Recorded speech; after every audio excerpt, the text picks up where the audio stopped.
Hi, I'm Steve, inventor and founder of VectorMount for GoPro. I wanted to introduce to you our new product, the VectorMount, the world's only mounting system for GoPros that utilizes the natural motion of your vehicle to track the action. The idea is actually quite simple. Utilizing a combination of wind vane technology, centrifugal force, and internal dampening, the mount allows the camera to pan and scan along a horizontal plane consistent with the vehicle's movements. For example, you turn left, the camera turns left. You turn right, the camera turns right. So now let's show you the VectorMount for GoPro, how to use it, and what it does. We've pre-installed some bar clamps on this side-by-side to show you the different ways you can mount a VectorMount. Normally these would be installed in a shop when you have the vehicle on a flat floor, and then you would use the supplied level, putting it on top of the mount, and verifying that the mount is in fact level when it's tight. Very important everything be level. If you're out in the field, you have to mess with it a little bit more. The VectorMount comes with two different threads installed on the bottom of the VectorMount.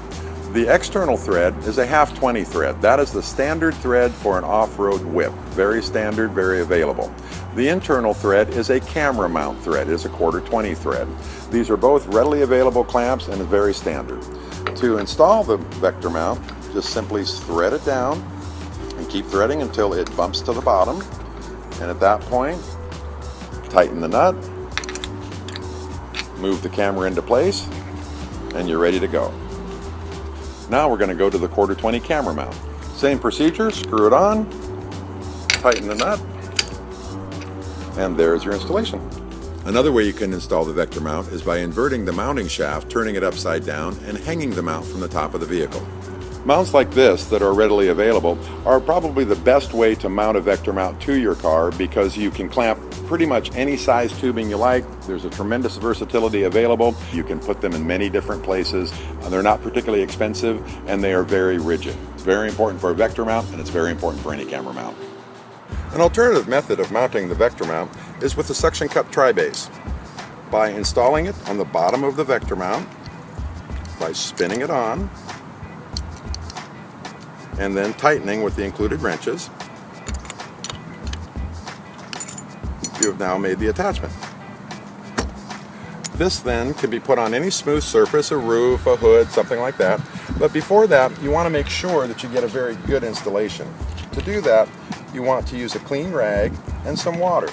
The clean rag is to clean all contamination off, and the water is actually to leave behind some moisture so that when you have cleaned everything and left the moisture behind, it creates a very good vacuum seal. Once you have done that, place it where you want, and one at a time, push down on the individual suction cup, and then lock the mechanism in place. There you go. At that point, it should be very strong, and you should be able to shake the car. Once you've done that, the base is installed well, and now we use this gimbal ball to adjust the level of the VectorMount, which is very important. We've included in the kit a level that allows you to read the level of the ground, which is actually the level the car is sitting at.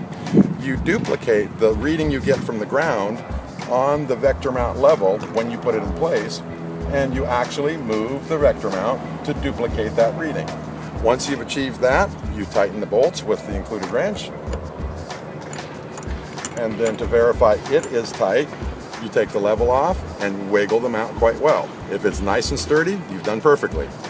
The last thing you do is spin the mount about a dozen times. This redistributes the grease that has moved in the bearings and will make the bearings slightly tight. The mount should be very free floating. Once you've established that, you're ready to go. So now, instead of getting footage like this, you can get footage like this.